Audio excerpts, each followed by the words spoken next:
दोस्तों, आपने अक्सर प्रधानमंत्री नरेंद्र मोदी की जुबान से एक बात सुनी होगी कि कुछ हुआ हो ना हुआ हो, पिछले 11 सालों में एक ऐसी सरकार इस देश को मिली है जिसमें कोई भ्रष्टाचार नहीं हुआ। क्यों? क्योंकि पूर्व की डॉक्टर मनमोहन सरकार को बार बार ये कहकर बदनाम किया जाता था उस वक्त की मीडिया द्वारा कि फलाना घोटाला हो गया, ढिमकाना घोटाला हो गया। वो अलग बात है दोस्तों कि कई सालों बाद उन घोटालों में जितने भी लोगों को जेल हुई सब बरी हो गए और वो सीएजी जिसने उन घोटालों के आरोप लगाए थे उन्होंने खुद अपने आरोपों से इनकार कर लिया कि ऐसा कोई घोटाला हुआ ही नहीं था। लेकिन दोस्तों, प्रधानमंत्री नरेंद्र मोदी के ये दावा कि इस सरकार में कोई घोटाला नहीं हुआ, अब एक्चुअली में उसकी परतें खुलने लगी हैं। एक्चुअली में घोटाले तो हुए हैं, बस खबर नहीं बनती। और मैं चाहती हूं कि आप इस खबर को गंभीरता से न केवल देखें बल्कि इस वीडियो को दोस्तों अपने रिश्तेदारों के साथ शेयर करें, अपने व्हाट्सएप ग्रुप में शेयर करें, क्योंकि लोगों को पता होना चाहिए कि ऐसी चीज जिसके बारे में कोई खबर नहीं बनती उसमें कितने बड़े गड़बड़ झाले हो रहे हैं। दोस्तों, पिछले 11 सालों में बार बार नितिन गडकरी को इसकी तारीफ दी जाती है, उनकी पीठ थपथपाई जाती है कि उन्होंने बड़ा शानदार काम किया, सड़कों का जाल बिछा दिया, कई हाईवेज बना दिए। और ये बात भी सच है कि गडकरी उन नेताओं में से, उन मंत्रियों में से हैं जो मोस्ट परफॉर्मिंग हैं। वो अलग बात है कि आला कमान से उनकी नहीं बनती, लेकिन गडकरी को इसकी बहुत तारीफ मिलती है। लेकिन दोस्तों, अब ये जो मंत्रालय है उस पर कई गंभीर सवाल खड़े हो गए हैं। साथ में ये सवाल भी खड़े हो गए हैं कि जिन जगहों के उद्घाटन वगैरह मोदी करते हैं वो कुछ महीने भी नहीं टिक पाती है। दोस्तों, ये जो तस्वीर आप देख रहे हैं मध्य प्रदेश के रीवा जिले के एयरपोर्ट निर्माण की है। इस एयरपोर्ट का केवल 10 महीने पहले प्रधानमंत्री नरेंद्र मोदी ने अपने कर कमलों से उद्घाटन किया था। ये देखिए, एक महत्वपूर्ण रैली थी। रैली में बाकायदा वीडियो कॉन्फ्रेंसिंग के जरिए ऐसे बटन दबाकर मोदी इस एयरपोर्ट का उद्घाटन कर रहे हैं, जैसा कि मोदी करते हैं, मोदी का स्टाइल रहा है।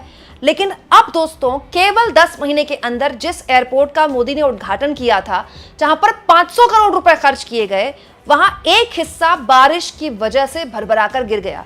मतलब मॉनसून में तो बारिश होगी दोस्तों, गर्मी में लू पड़ेगी, सर्दी में सर्दी पड़ेगी, लेकिन जैसे ही बारिश होती है, देखिए ये जो निर्माण कार्य होते हैं उनकी क्या असलियत आती है। आप सोचिए दोस्तों, कितने करोड़ों रुपए इसमें खर्च किए गए होंगे, ये सोचकर किए हुए होंगे ना कि बारिश के मौसम में टिक जाए ये। लेकिन केवल 10 महीने दोस्तों, केवल 10 महीने हुए हैं इस निर्माण को, लेकिन ये एक बारिश नहीं झेल पाई। पहला मॉनसून था इसका बेसिकली, लेकिन ये झेल नहीं पाई और इसका ये जो हिस्सा था भरभरा कर गिर गया।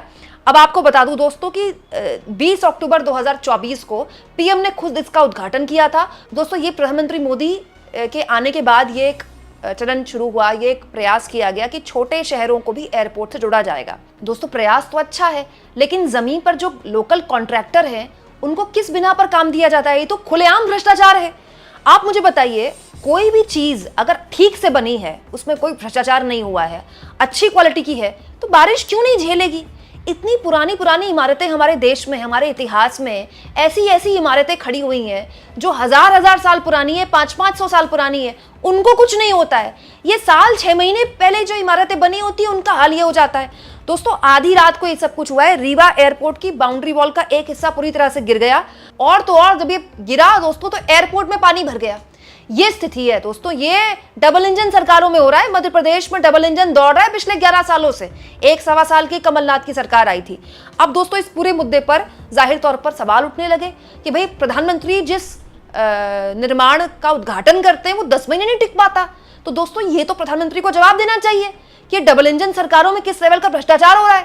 भाई, किसी को तो ठेका मिला होगा, तो उसने इतना बड़ा गड़बड़झाला कैसे किया? किसके जेब में पैसा गया? तो फिर ये तो साफ तौर पर करप्शन का मामला है। अब दिक्कत यह है कि इन सवालों के जवाब मीडिया पूछता नहीं है, तो खबर बनती नहीं है, तो परसेप्शन बन जाता है करप्शन नहीं हुआ। लेकिन ये तो हुआ है ना, तो करप्शन का साफ तौर पर मामला है ना। एक और बात आपको बता दूं मैं दोस्तों, रीवा जो है मध्य प्रदेश के डिप्टी सीएम राजेंद्र शुक्ला का गृह जिला है। वहां ये सब कुछ हो रहा है जहां से डिप्टी सीएम साहब आते हैं, सोचिए। इसके बाद एक और तस्वीर में चाहती हूं दोस्तों आप देखें। ये 80 करोड़ रुपए की लागत से बना अमृतसर जामनगर एक्सप्रेसवे है, जो कि भारतमाला प्रोजेक्ट के अंतर्गत आता है। आप ये वीडियो देखिए।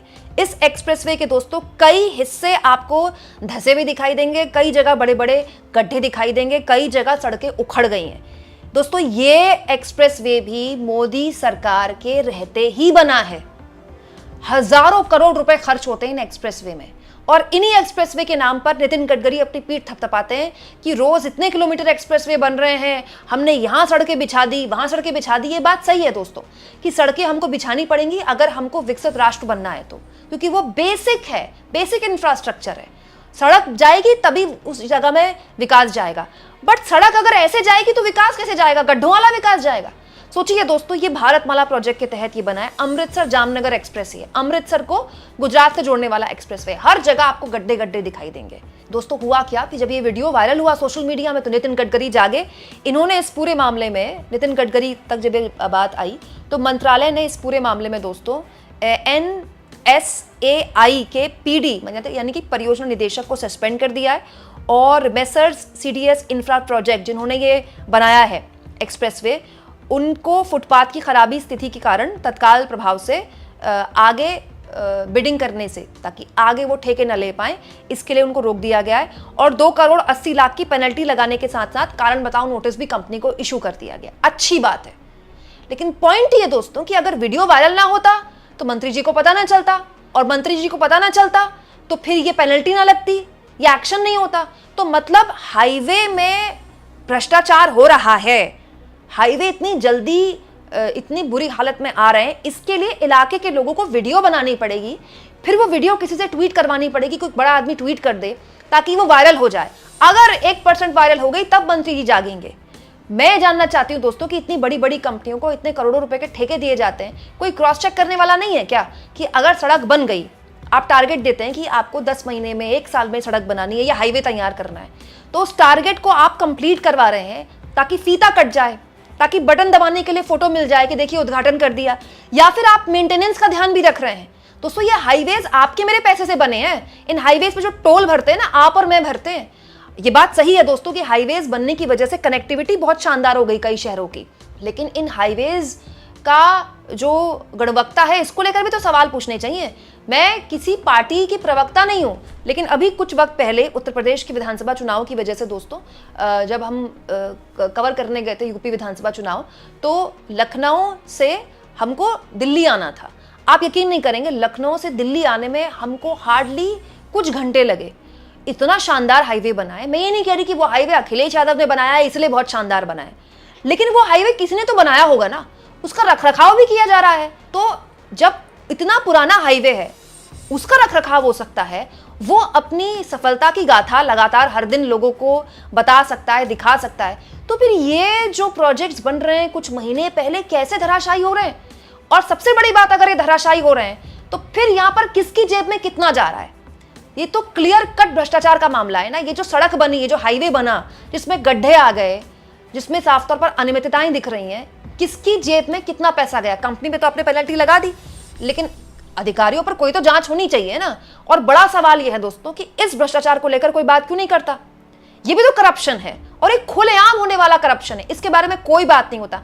अरे ज्यादा दूर क्या जाना है दोस्तों, प्रधानमंत्री नरेंद्र मोदी के संसदीय क्षेत्र बनारस की तस्वीर, ये खबर मैंने आपको कुछ दिन पहले दिखाई थी। मोदी के संसदीय क्षेत्र बनारस में एक सड़क धंस गई, पॉश इलाके की सड़क, मेन चौराहे की सड़क, और पूरी की पूरी सड़क रोकनी पड़ गई। ये मोदी के संसदीय क्षेत्र का हाल है। प्रधानमंत्री नरेंद्र मोदी के संसदीय क्षेत्र में एक सड़क धंस जाती है, 12 फीट गड्ढा हो जाता है उसमें, और लोगों की जान आफत में पड़ जाती है। सोचिए कोई दुर्घटना हो जाती तो कौन जिम्मेदार होता?